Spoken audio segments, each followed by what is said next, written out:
ஒரு பரிவை ஒரு பாசத்தை ஏற்படுத்துவது என்னதான் அந்த கலை இசை.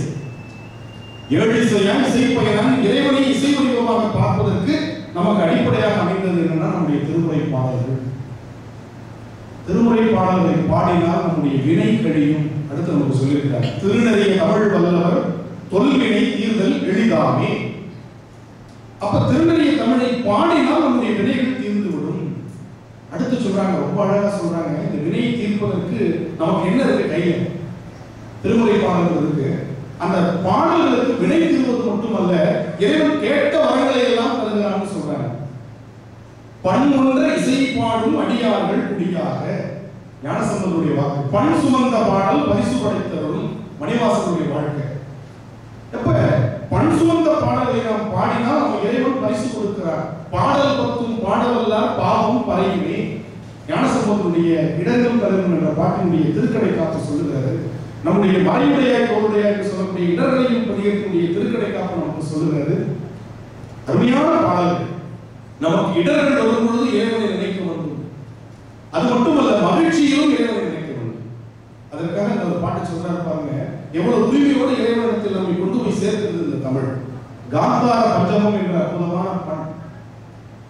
இடரினும் தளரினும் எனதுரு நோய் தொடரினும் போன கடல் தொழுதழுவேன் கடல் தனில் அமுதோடு கலந்த நாஞ்சை மிடரில் அடக்கிய வேதியனே நஞ்சை மிடரில் அடக்கிய வேதியனே இதுவோ எமையாடுமார் ஈவரும் நமக்கில்லையே அதுவோ உனதின்னருள் ஆவடு துறை அதனே. இறைவன்கிட்ட உரிமையோடு கேட்க வைத்தது இந்த திருநெறிய தமிழ். ரொம்ப அழகா சுந்தரர்களோட பாட்டில் பதிவு செய்யறார். சுந்தரர் நமக்கு தெரியும், அவருக்கு பேர் வன் தொண்டர்னு பேர். வம்பா இறைவன் கேட்டு வாங்குறாரு, கேட்கிறாரு, எனக்கு பிரியாணி மட்டும் கேட்கிறாரு இறைவன் போய். எவ்வளவு உரிமை பாருங்க. கரிகிரம் நெய்சோறு உப்போதும் வேண்டும் கடல் நாகை காரோடும் ஏறி இருந்தீங்க காம்பியோடு நேர்த்தியர்கள் படித்தருள வேண்டும் கடல் நாகை காரோடும் சென்டரா கேட்கிறார். சிங்கப்பூர்ல சென்ட் ஃபேமஸ் சொல்றாங்க. சுந்தரர் கேட்கிறார், கத்தூரி கமல் சார்ந்து படித்தருள வேண்டும். அப்படி இறைவனிடத்தில் நாம் கேட்டதெல்லாம் எப்பொழுது கிடைக்கிறது? மனம் செம்மையாக இருக்கும் பொழுது கிடைக்கிறது. சுந்தரர் சொல்லுகிறார், இறைவன் இந்த பிறவியில் தேவைப்படும் பொன்னையும் போகத்தையும் தருகிறார். தவறு செய்யும் பொழுது முதல் தடவை நம்ம மன்னிக்கிறார். முதல் தடவை நம்மை மன்னிக்கிறார். இரண்டாவது தடவை பொறுத்துக் கொள்ளுகிறார். மூன்றாவது தடவை கண்டிக்கிறார். எவ்வளவு அழகா சொல்றாங்க. பண்ணிய உலகினில் பயின்ற பாவத்தை நன்னி நின்று அறுப்பது நமச்சிவாயவே. பண்ணிய உலகினில் பயின்ற பாவம் பாஸ்டன்ஸ்ல சொல்ற தொல்வினை தீர்தல் எளிதாமே. அப்ப வினை நமக்கு நமசிவாய மந்திரத்தை சொன்னால் தீர்ந்து விடும். ஒன்று. இரண்டாவது சுந்தரர் பதிவு செய்கிறார், திரும்பவும் வினை செய்தால் திரும்பவும் நாம் ஏதாவது பாவம் செய்தால் நமக்கு என்ன கிடைக்கும்? இறைவன் பொறுத்துக் கொள்ளுகிறார், பிறகு தண்டிக்கிறார் என்று சொல்லுகிறார். அதைத்தான் ஒரு அழகான பாட்டு நமக்கு சொல்லித் தருகிறது. தக்கேசி பண்ணி அமைந்த ஒரு பாடல். பொன்னும் மெய் பொருளும் தருவானை போகமும் தீருவும் புனப்பானை பின்னையின் பிழையை பொறுப்பானை பிழையெல்லாம் தவிர பணிப்பானை பொன்னும் மெய்ப்பொருளும் தருவானை. இந்த உலகத்திற்கு பொன், அதனால் நமக்கு கிடைப்பது போகம். மெய்ப்பொருளும் தருவானை, மெய்ப்பொருள் என்பது நமக்கு முக்தி பெறு தருகிறார், அதனால் கிடைப்பது திரு. பொன்னும் மெய்ப்பொருளும் தருவானை போகமும் திருவும் புணர்ப்பானை கொண்டு வந்து சேர்க்கிறார். அடுத்து சொல்லுகிறார், பின்னையின் பிழையை பொறுப்பானை பொறுத்துக் கொள்வான். அடுத்து என்ன சொல்கிறார்? விடையெல்லாம் தவிர பணிப்பானை, இனி நீ செய்யக்கூடாது என்று நமக்கு கட்டளை எழுதுகிறார். அவன் யார் என்று சொன்னார், இன்ன தன்மயன் என்றறி ஒன்னா எம்மானை எழி வந்த பிறா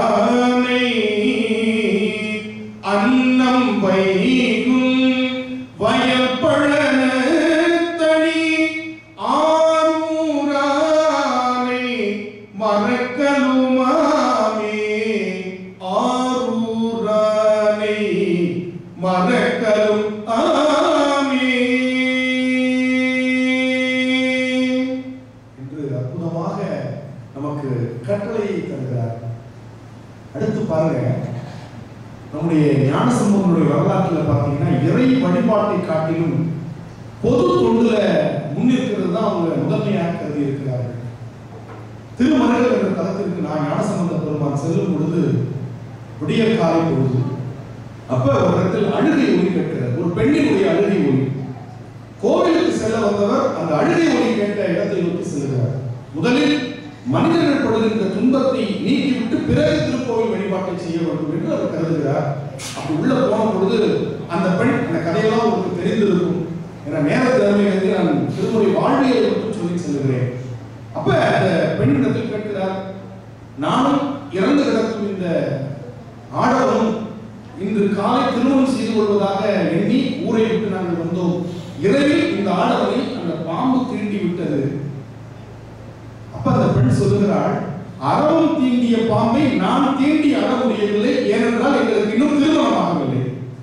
நல்ல கவனிக்கணும், நீங்க சொல்லிக் கொடுக்க வேண்டிய ஒரு முக்கியமான ஒரு வாழ்வியல் அறம், திருமணமாகாமல் இருக்கின்ற பட்சத்தில், அதாவது நிச்சயிக்கப்பட்ட திருமணம், நான் இன்னும் சொல்ற பாருங்க, திருமணம் பண்ணிக்கிறது 2 பேரும் முடிவெடுத்து வந்து விட்டார்கள். அவன் இறந்த பின்பு கூட அவனை தொட்டு அழுவதற்கு தனக்கு உரிமை இல்லை, ஏனென்றால் அவனுக்கும் எனக்கும் திருமணம் ஆகவில்லை. இப்படி ஒரு வாழ்க்கையை நமக்கு வாழ்ந்து காட்டியிருக்கிறார். இது சொன்னதல்ல, வாழ்ந்து காட்டியது. உடனே ஞானசம்பந்தர் அந்த பெண்ணுக்கு இறங்கி சிவபெருமானை பார்த்து அற்புதமாக பாடி அந்த ஆடவனை உயிர்ப்பித்தார் என்பது வரலாறு. விடமதிக்கும் பதிகம் சடையாயனுமால்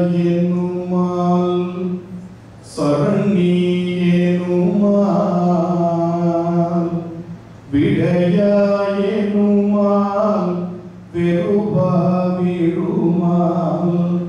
மடையா குவளை மலரும் மருகல் உடையாய் தகுமோ இவள் உள்மெலிவே.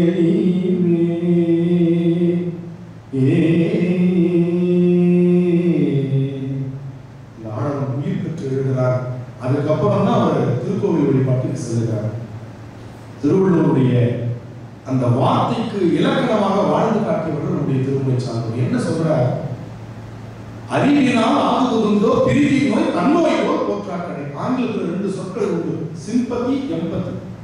இந்த சிம்பதினா ஒரு உயிர் துன்பப்படுவதை பார்த்து நாம் துன்பப்படுவது சிம்பதி, இரக்கம் பேரு. ஐயோ இவ்வளவு கஷ்டப்படுது அப்படின்னு நினைக்கிறது சிம்பதி. ஆனா அந்த எம்பதிங்கிறது பாருங்க, அந்த உயிராகவே நாம் மாறி துன்பப்படுவதற்கு பேர் எம்பதின்னு பேர். அதுதான் ஆன்ம நேயம்னு பேர். அந்த ஆன்ம நேயம் என்பது நம்முடைய அருளாளர்கள் மனித நேயம் சாதாரணமாக இறக்கப்படுவது. அந்த ஆன்ம நேயம், அந்த ஆன்மாவாகவே நாம் மாறி இறக்கப்படுவது, துன்பப்படுவதற்கு பாருங்க. அதைத்தான் திருவள்ளுவர் சொல்ற, அறிவு பெற்றதனுடைய அழகு அதுதான். நீங்க திருக்குறள் பாருங்க, அறிவை சொல்லுகிற எல்லா இடத்திலும் அன்போட தான் சேர்த்து சொல்றாரு. அறம் போலும் கூர்மையிலேனும் மரம் போல்வர் வக்கட்பண்பு இல்லாதவர். இந்த வக்கட்பண்பு இல்லாதவர்கள் யாரை சொல்றாருன்னா, எவ்வளவு பெரிய புத்திசாலியாக இருந்தால் கூட அவர்களுக்கு மனித நேயம் என்கின்ற வக்கட்பண்பு இல்லை என்றால் அவர்கள் மரத்திற்கு சமம். இந்த இடத்துல ஒரு கேள்வி வருது, பயன்மரம் உள்ளூர் பழுத்தற்றால் திருவள்ளுவர் மரத்தை எல்லா இடத்திலும் போற்றி சொல்லுகிறார். மரத்தை உயர்வாக சொல்லுகிற வள்ளுவர் மனித நேயம் இல்லாத ஒரு மனிதனை சொல்லும் பொழுது மரத்துக்கு ஓமையா சொல்லியிருப்பாரா? ஒரு கேள்வி வருகிறது. உரையெழுத்தவர்கள் எல்லாம் என்ன எழுதியிருக்காங்க? மரத்திற்கு சமம், மரத்திற்கு சமம், அன்பில்லாதவர்கள் மரத்திற்கு சமம், அவர்கள் எவ்வளவு புத்தி கூர்மை உடையவர்களாக இருந்தால் அப்படின்னு உரை எழுதியிருக்காங்க. ஆனால் நான் இப்படி சிந்தித்து பார்க்கிறேன், ஒரு திருக்குறளை நாம் நுணுகி பார்க்கும் பொழுது அதில் சில அற்புதமான விளைவுகளை நாம் பார்க்க முடியும். ஏன் மரத்தவர் சொன்னார் என்று சிந்தித்து பார்க்கும் பொழுது, அறிவி அறம் போலும் கூர்மையிலேனும் மரம் போல்வர், இது 2 எடுத்து பாருங்க. அறம் ஒரு வார்த்தையை சொல்லியிருக்காரு, ஒரு உலோக கருவியை சொல்லுகிறார். கருவியை சொல்லி அந்த கருவியை போல் கூர்மையான அறிவுடையவர்கள் என்று சொல்லுகிறார். கிராமத்தில் ஒரு பழமொழி உண்டு, இந்த மரத்தை வெட்டுறதுக்கு பயன்படுற ஒரு கருவிக்கு பேர் கோடாரின்னு பேர். கேள்விப்பட்டிருக்கீங்களா? கோடாரின்னு பேர். அந்த கோடாரி இரும்பினால் செய்யப்பட்டிருக்கும். அதனுடைய காம்பு பகுதி கைப்பிடி மரத்தினால் செய்யப்பட்டிருக்கும். இப்ப பாருங்க, இந்த திருக்குறள் மரத்தினால் செய்யப்பட்ட காம்புடைய அந்த கோடாரி மரத்தையே அழிப்பதற்கு துணை போவது போல, வெறும் கோடாரியை வச்சு மரத்தை வெட்ட முடியாது. அந்த காம்பு தான் அந்த கோடாரியாக இயக்குவதற்கு காரணமாக இருக்கிறது. அதுபோல் மனிதநேயம் இல்லாத மனிதன் மனிதனையே அழிக்க துணை கொண்டு விடுவான். அப்படி சொல்றாரு. மனிதனுடைய அறிவு இன்னொருத்தருக்கு பயன்படுறது மாதிரி இருக்கணும். அதுதான் அறிவு. ஏன்னா ஒரு தீக்குச்சியை கொண்டு விளக்கு ஏற்றவும் முடியும், வீட்டை எரிக்கவும் முடியும். தீக்குச்சியினுடைய தவறு அல்ல, அது ஏற்றுபவனுடைய கொடுத்துபவனுடைய தவறு இல்லையா? அப்ப இந்த அறிவை கொண்டு நல்ல ஆக்கமான சிந்தனைகளையும் கொண்டு வர முடியும், அழிவு பாதையும் அறிவு கொண்டு வரும். அதனால்தான் திருவள்ளுவர் ரொம்ப கவனமா சொல்றார், நன்றின்பா வைப்பது அறிவு. எது நல்லதோ அதன் பக்கம் செலுத்துவதுதான் அறிவாக இருக்கும் வள்ளுவர் சொல்றார். திருமுறை ஆசிரியர் நமக்கு அப்படித்தான் சொல்லி தருகிறார். இன்னைக்கு உலகம் முழுக்க பாசிட்டிவ் திங்கிங் அப்படிங்கிற ஒரு வார்த்தையை பயன்படுத்தும். பாசிட்டிவ் திங்கிங் ஆங்கிலத்தில் சொன்னா எளிமையா புரியுங்கிறதுக்காக நான் சொல்றேன். நேர்மறையான சிந்தனை வளர்த்துக்கணும். இன்னைக்கு அந்த நேர்மறையான சிந்தனை ரொம்ப குறைஞ்சிக்கிட்டே வந்துருச்சு. ஏதாவது நெகட்டிவா குழந்தைகிட்ட ஒரு பொருளை கொடுத்து எடுத்துட்டு வாங்க நம்ம சொல்ல மாட்டோம். போட்டு உடைச்சிடாதுன்னு, பத்திரமா எடுத்துட்டு வாங்க சொல்றதை விட போட்டு உடைச்சிடாது அப்படின்னு சொல்லும்போது அந்த குழந்தைகளுக்கு இயல்புலேயே அந்த நெகட்டிவ் தாட்ஸ் சொல்லக்கூடிய எதிர்மறையான சிந்தனை வளர்ந்து அந்த பாசிட்டிவ் திங்கிங்கை பத்தி இன்னைக்கு பல நூல்கள் உலகம் முழுக்க வெளிவந்து கொண்டிருக்கிற. அதற்கு அடிப்படை நம்முடைய திருமுறைகள். மலையே வந்து வீழினும், திருநாவுக்கரசர் சொல்றாங்க, மலையே வந்து வீழினும் மனிதர்கள் நிலையில் நின்று கலங்க பெறுகிறேன். மலை வந்து உன் மேல விழுந்தா கூட உன்னுடைய நிலையிலிருந்து கொஞ்சம் கூட மாறாது, கவலையே படாது. இவ்வளவு ஒரு பெரிய நம்பிக்கை நமக்கு தருகிறது திருமுறை. இன்னொரு திருமுறையில சொல்றாங்க, தொடக்கமே இப்படி ஆரம்பிக்குது, நன்று நாள்தோறும் நம் வினை போயரும் என்றும் இன்பம் தழைக்க இருக்கலாம். வருங்காலத்தில் வர சந்ததிகளுக்கு சந்தேகம் வந்துகிட்டே இருக்கும்னு நன்று சொல்லி நிறுத்தல, நன்று அடுத்து சொல்றாரு. இந்த நன்று இன்னைக்கா நாளைக்கா நாளானைக்கு வருமா? நாள்தோறும் தினமும் நமக்கு கிடைக்கும். அடுத்து திருப்பி சந்தேகம் வருது, நன்று நாள்தோறும். எதனால நம்முடைய நன்மைகள் நமக்கு கிடைக்கும் அப்படின்னா நம்முடைய வினை போயிடும். இவ்வளவு சொல்லிட்டு திருப்பியும் நீங்க பஞ்ச் டயலாக்னு சொல்ல முடியாது. அது மாதிரி முத்திரை பதிக்கிறார், என்றும் இன்பம் தழைக்க இருக்கலாம். இதுதான் திருமுறை நமக்கு காட்டுகிறது. அது மனிதனுடைய அந்த நம்பிக்கை, தன்னம்பிக்கை. வெறுங்கை என்பது மூடத்தனம், உன் விரல்கள் 10 மூலதனம். கருங்கல் பாறையில் ஒருங்கி விடும், உன் கைகளில் பூமி சுழன்று வரும். இன்னைக்கு கவிஞர் எழுதுறார். திருநாவுக்கரசருக்கு பாதையை இருக்கிறது. ரொம்ப அழகான ஒரு தேவாரம். திருவேட்களம் என்ற ஒரு தலத்தை நாவுக்கரசர் பாடிய தேவாரம். நன்று நாள்தோறும் நம்பினை போயரும் என்றும் இன்பம் தழைக்க இருக்கலாம். நன்று நாள்தோறும் நம்பினை போயரும் என்றும் இன்பம் தழைக்க இருக்கலாம். சென்று நீத்திரு வேட்களத்துள் உரை துன்று பொற்சடையானை தொழுமீனே. சென்று நீத்திரு வேட்களத்துள் உரை துன்று பொற்சடையானை தொழுமீனே. அற்புதமா சொல்றார். ஏன் சென்று தொழ வேண்டும், கோவிலுக்கு சென்று தொழ வேண்டும் ஏன் வலியுறுத்தி சொல்றாங்க அப்படின்னா, பல மக்களை சந்திக்கக்கூடிய வாய்ப்பு உங்களுக்கு கிடைக்கும். மக்களோடு மக்களாக பழகுகின்ற வாய்ப்பு உங்களுக்கு கிடைக்கும். அவருடைய பண்பாட்டோடு நம்முடைய பண்பாட்டை இணைத்து பார்க்கின்ற ஒரு மேன்மையான குணம் நமக்கு உருவாகுன்றதுனால போய் வழிபடுங்கன்னு சொல்றார். திருமூலர் சொன்னது சாத்திரம்னு சொல்லுவோம். அந்த திருமூலர் சொல்லுகிறார், நாடும் நகரம் நத்திருக்கோவிலும், அந்த கோவிலுக்குலாம் போங்கன்னு சொல்றாரு. யார்? திருமூலர் சொல்றாரு. அப்படி போனீங்கன்னா கூடிய நெஞ்சத்து கோவிலா கொள்ளுங்க. அந்த கோவிலுக்கு போய் போய் வந்து அந்த பழக்கம் இருக்கு பாருங்க, அது உங்களுக்கு மனதில் இறைவன் கோவில் கொள்வதற்கு ஒரு காரணமாக அவங்க போயிட்டு வாங்க கோவிலுக்கு. இந்த கோவிலுக்கு போறதுனால என்ன பலன்? என்ன பலன்? சாமி கும்பிடுறதுனால என்ன பலன்? இன்னைக்கு இருக்கிற இளைஞர்கள் கேட்கிறாரு. நாவுக்கரசர் பதில் சொல்றாரு. இன்னைக்கு டென்ஷன் டென்ஷன் டென்ஷன் ஆகிட்டு இதே ஆங்கிலத்தில் சொன்னா எளிமையா புரியும். 2 வயசு பையன் எனக்கு டென்ஷனா இருக்கு, எனக்கு புரியவே இல்லை. 2 வயசு பையனுக்கு எப்படி டென்ஷன் இருக்கும்னு. ஏன்னா நமக்கு பார்த்து கேட்டறியாத ஒரு வார்த்தை இந்த டென்ஷன் தான். இன்னைக்கு 2 வயசு பையனுக்கு டென்ஷன். ஏன்னா அவன் பார்க்கின்ற காட்சிகள், கேட்கின்ற ஒலிகள் அவனுக்கு உண்மையில் அந்த 2 வயதில் டென்ஷனை ஏற்படுத்துது. உண்மை, அதாவது பொய்யே கிடையாது. அப்படி அந்த உணர்ச்சி வசப்படக்கூடிய நிலையில் மனம் அமைதி இல்லாமல் இருக்கு இல்லையா, அந்த மனம் அமைதி அடைவதற்கு நாவுக்கரசர் வழி சொல்றார். நிலை பெறுமாறன் நுதியே நெஞ்சே நீ வா. நிலை இல்லாமல் இருக்கக்கூடிய நெஞ்சே நீ வா. கூப்பிட்டு சொல்றாரு, நெஞ்சுக்கு சொல்றாரு. நித்தலும் எம்பிரானுடைய கோயில் புக்கு புலர்வதன் முன் அலகிட்டு மெழுக்குமிட்டு பூமாலை புனைந்து ஏத்தி தலையார கும்பிட்டு கூத்துமாடி சங்கரா சங்கரா சய போற்றி போற்றி என்றும் அலை புனல் சேர் செஞ்சடையும் ஆதி என்றும் ஆரூரா ஆரூரா ஆரூரா என்றென்றே அலரானில்லே.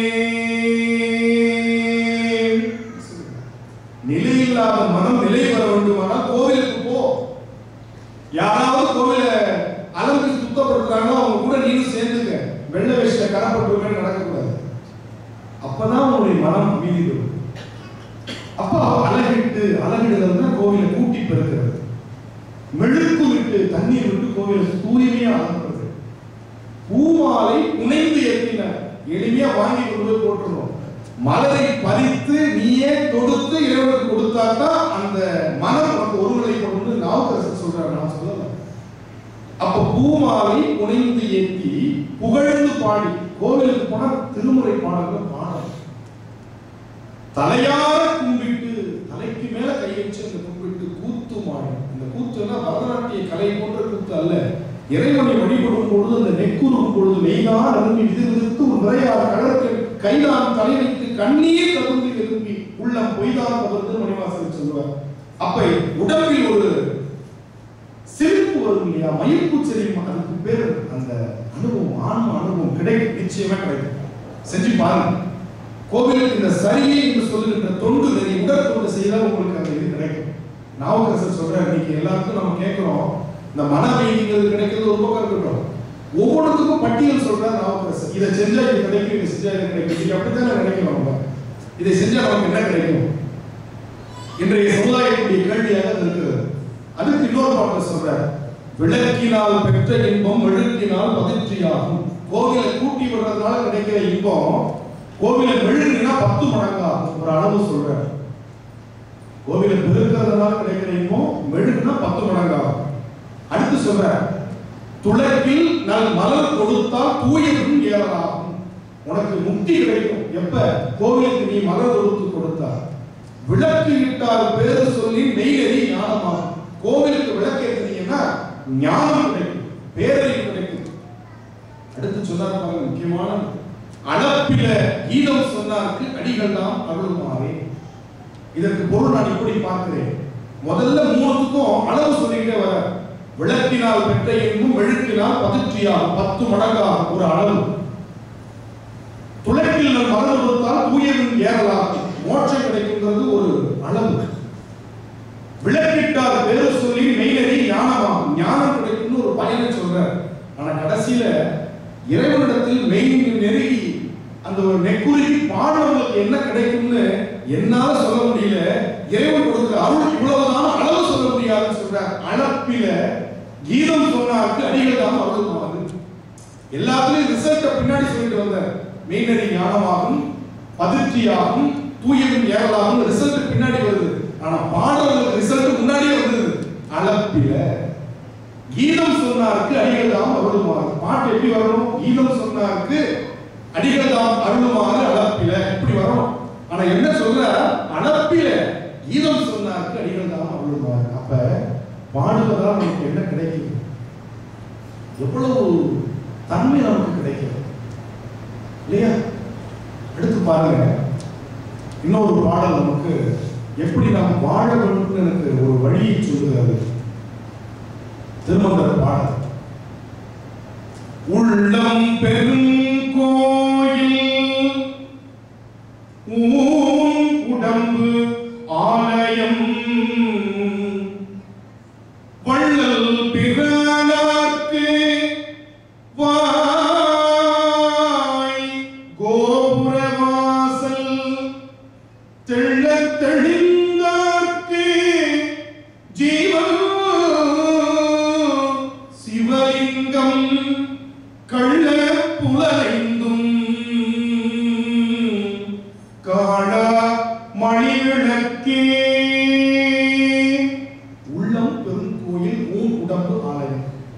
ஆலயம் என்று சொன்னால் ஆன்மா ஒன்று வருகின்ற இடம்.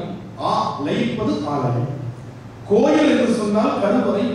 பெருமான் குடிகொண்டிருக்கக்கூடிய கருவறைக்கு பேர் கோயில் பேரு.